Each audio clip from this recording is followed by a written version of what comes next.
आज के एपिसोड में हम डायरेक्टली जंप करेंगे हमारे टॉपिक पे बिकॉज आज का episode is one of the most important episodes. आज का जो टॉपिक है वो दिखने के लिए इजी है, समझने के लिए डिफ़िकल्ट है और एग्जीक्यूट करने के लिए थोड़ा ज़्यादा डिफ़िकल्ट है।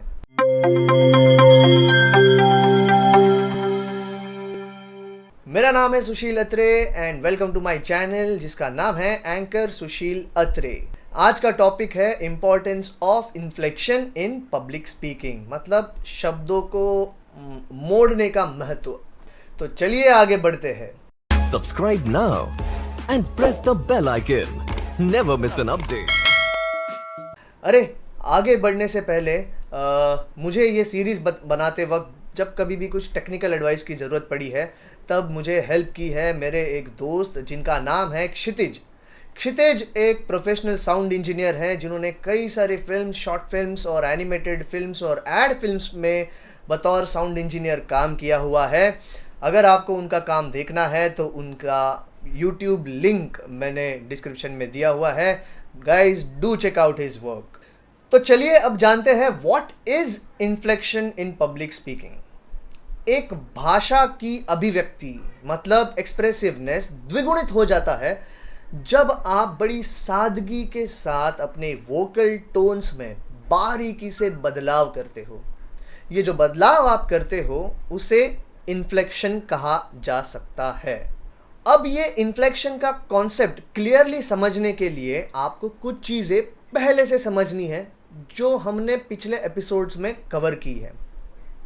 अगर आपने पिछले एपिसोड्स नहीं देखे हैं तो जैसे मैं ये एक्सप्लेन कर रहा हूँ आपको, वैसे ऊपर एक कार्ड आएगा, आई बटन आएगा, उसके ऊपर आप क्लिक करके पिछले एपिसोड्स देख सकते हो या फिर डिस्क्रिप्शन में मैंने लिंक्स दी हुई हैं, उन लिंक्स पे क्लिक करके भी आप पिछले एपिसोड्स देख सकते हो। एपिसोड नंबर 3 में हमने सीखा कि हम कुछ शब्दों पे जोर दे के एम्फेसिस करके एक वाक्य का महत्व कैसे बढ़ा सकते हैं। एपिसोड नंबर 4 में हमने देखा कि हम वॉइस पिच का प्रयोग कैसे कर सकते हैं और वॉइस पिच होता क्या है। एक पेंटर जो होता है वो अपनी पेंटिंग पूरी होने के बाद एक बारीक ब्रश लेता है और वो ब्रश लेके वो माइन्यूट डिटेलिंग में काम करता है और वो शेडिंग करता है। वो आँखों को भी शेडिंग करता है, आँखों में एक्सप्रेशंस डालता है। तो कुछ तस्वीरें जो होती है उन तस्वीरों के आँखों में अगर आप देखोगे तो कभी आपको गुस्सा दिखता है, कभी आपको प्यार दिखता है। तो इन्फ्लेक्शन इन पब्लिक स्पीकिंग भी यही होता है जहां आप बड़ी सहजता से कुछ शब्दों के टोन्स को ऊपर लेके जाते हो या नीचे लेके आते हो और उस शब्द में अभिव्यक्ति भरते हो, एक्सप्रेशंस डालते हो। याद रखिए, कुछ चुनिंदा शब्द ना के पूरा वाक्य। मैं तो पूरी कोशिश कर रहा था कि आप ये जो सारे टॉपिक्स है पब्लिक स्पीकिंग के वो बड़ी आसानी से समझ पाए, इसलिए मैं बॉलीवुड मूवीज़ के कुछ क्लिप्स का फेयर यूज़ करने का प्रयत्न कर रहा था, लेकिन कॉपीराइट्स के इशू आ रहे हैं तो थोड़ा अलग तरीके से प्रयत्न करेंगे। जब तक तोड़ेंगे ना ये, छोड़ेंगे ना ये। तो बैक टू द टॉपिक। अब आपको समझ में आया होगा कि इन्फ्लेक्शन क्या होता है। अब जानते हैं इन्फ्लेक्शन के प्रकार। Rising and falling, rising and falling inflection, ये होते हैं इन्फ्लेक्शन के दो प्रकार। राइजिंग इन्फ्लेक्शन में आप टोन को ऊपर लेके जाते हो और फॉलिंग में आप टोन को नीचे लेके आते हो। अब इन दोनों प्रकारों में भी होती है delicate shedding of tone. Sharp rising, long rising, level, long falling, sharp falling, sharp rising and falling, sharp falling and rising, hesitating. Now for your reference, अभी इन सारे प्रकारों का, इस लिस्ट का एक स्क्रीनशॉट ले लीजिए।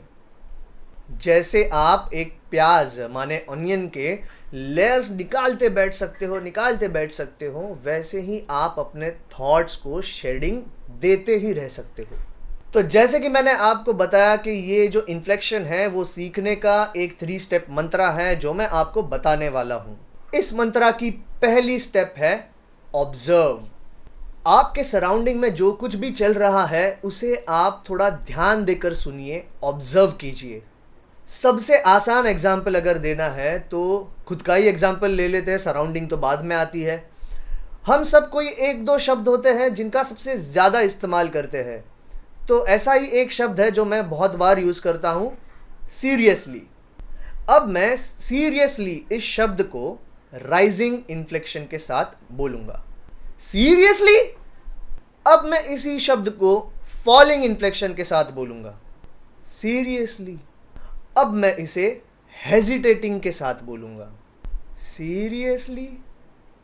जल्दी से कमेंट सेक्शन में मुझे ये भी बता देना कि आप कौन से शब्द हैं जो रोज रोज सबसे ज़्यादा बार इस्तेमाल करते हो और आपको पता भी नहीं चलता।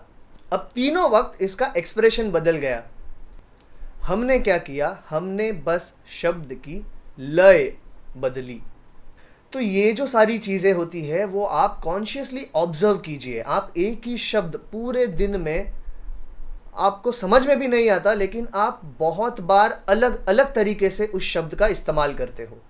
तो क्यों ना इस ऑब्जर्वेशन को हम पब्लिक स्पीकिंग में भी अप्लाई करें, उसका इस्तेमाल पब्लिक स्पीकिंग में भी करें। और यही इस्तेमाल करने के लिए सेकेंड स्टेप ऑफ मंत्रा आता है, वो है experiment. So you can start doing experiments with your observations. आप अपने डे टू डे लाइफ में बहुत सारे लोगों के साथ बात करते हो, जो भी आपका पेशा हो, आप लोगों से बात तो करते हो। तो जब आप लोगों से बात करते हो तभी आप ये एक्सपेरिमेंट्स कर सकते हो। You will be surprise to see the outcome. अगर आप किसी को रोज़ आई लव यू कहते हो तो एक काम करिए, रोज़ आई लव यू अलग अलग तरीके से बोल के देखिए। और अगर आपकी शादी होने वाली है तो मेरी ये वेडिंग एंकरिंग की प्लेलिस्ट ज़रूर देख लीजिए। एक्सपेरिमेंट हो जाने के बाद आखिरी स्टेप इन द मंत्रा आती है, जो मैं आपको एपिसोड नंबर 1 डे 1 से कह रहा हूँ, प्रैक्टिस प्रैक्टिस प्रैक्टिस। लेकिन ये प्रैक्टिस करे कैसे? तो हमारी सीरीज़ का नाम है पब्लिक स्पीकिंग सिंप्लीफाइड। तो मैंने एक एक्सरसाइज बनाया है जो एकदम सिंप्लीफाई किया हुआ है, वो एक्सरसाइज मैं अभी आपको दे रहा हूँ।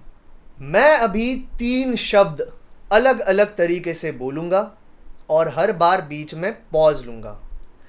आपको ये ढूंढना है कि मैंने वो शब्द कौन से एक्सप्रेशन के साथ बोला है और कौन से इन्फ्लेक्शन के साथ मैंने वो शब्द बोला है। स्क्रीन पे एक तरफ आपको दिख रहा है एक्सप्रेशंस और एक तरफ आपको दिख रहे हैं types of inflections. Good bye, good bye, good bye, good bye, good bye, good bye. तो प्रैक्टिस करते रहिए। आपका जो भी अगला स्पीच होगा, जहाँ पे भी आपको प्रेजेंटेशन देना होगा, वहाँ पे आप देख सकते हो कि कौन से वो शब्द रहेंगे जिनको आप थोड़ा सा इन्फ्लेक्शन का यूज़ करके आप अपने प्रेजेंटेशन को और स्पीच को ज़्यादा इम्पैक्टफुल बना सकते हो। और अगर आपको एंकरिंग के बारे में, मतलब सूत्र संचालन के बारे में भी कुछ टिप्स चाहिए, कैसे एंकरिंग करें इसके बारे में जानना है, तो ये वाली जो प्लेलिस्ट है इस पर क्लिक करिएगा।